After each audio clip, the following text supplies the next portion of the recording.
Hey everybody, Josh and David here for Whiskey Wednesday for Argonaut Wine and Liquor. Today we are featuring a really cool brand. This is Erstwhile Mezcal. Erstwhile comes to us kind of directly. We work with the distributor to direct import it, so we can pass some amazing savings on to you guys. Usually, this bottle would be like a $60 bottle. We're able to get it on the shelf for you for $44.99, and then they have a really cool special edition that we'll talk about here in a minute. But first up, the Espadín. So for you guys who aren't as familiar with Mezcal, right? Mezcal is actually the umbrella term for agave spirits. People think tequila is the umbrella term, and Mezcal comes out from under that. It's actually the other way around. Mezcal is any agave spirit made in Mexico, basically. It can be made from any agave, any distillation method, any cooking method, whereas tequila has much stricter rules on what it can be. Kind of like how all bourbon is whiskey, but not all whiskey is bourbon, right? Exactly, yeah. So all tequila is mezcal, not all mezcal is tequila. So this is made from Espadín, which is a type of agave that's really common in mezcal, but again, can't be used for tequila. So it gives it a very different flavor. On the nose, I get like almost a mesquite smoke. Yeah, it really is like kind of a like Texas scrub oak, mesquite kind of smokiness. But it really, really bright, really clean smelling. Definitely like a good minerality to it. Not a lot of that comes through on the palate though. You start to get a little bit more fruit.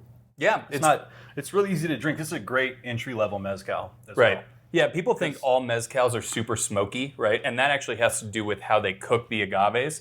A lot of really small mezcaleros will cook the agaves in these pits that they cover with dirt. And the longer they roast them in that way, the more smoke gets trapped, the more smokiness it gets into your mezcal. Yeah. This one's not smoky, right? It had a really nice minerality, some fruit to it, but not smoky. It can give you an idea of how mezcal, unlike tequila typically, can have that smoke.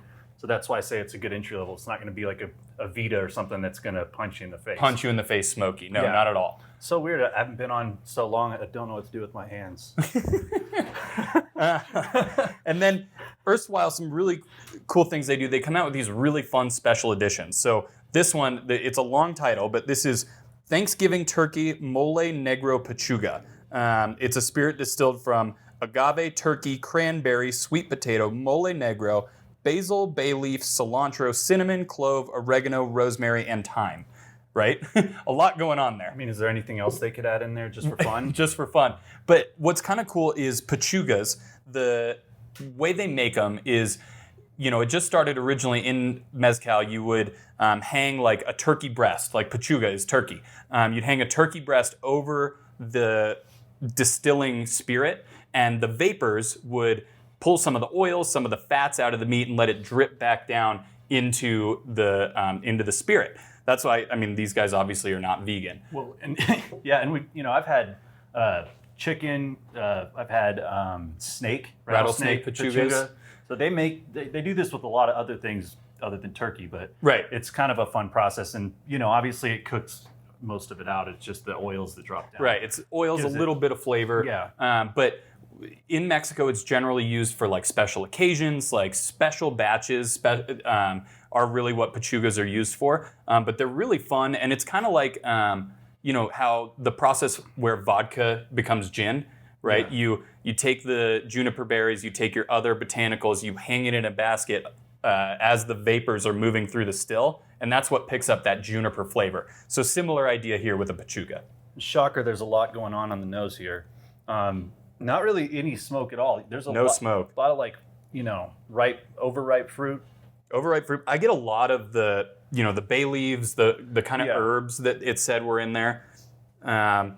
This is something you could nose for a while and just dissect. Literally, a little bit of sharpness from the cranberry I get.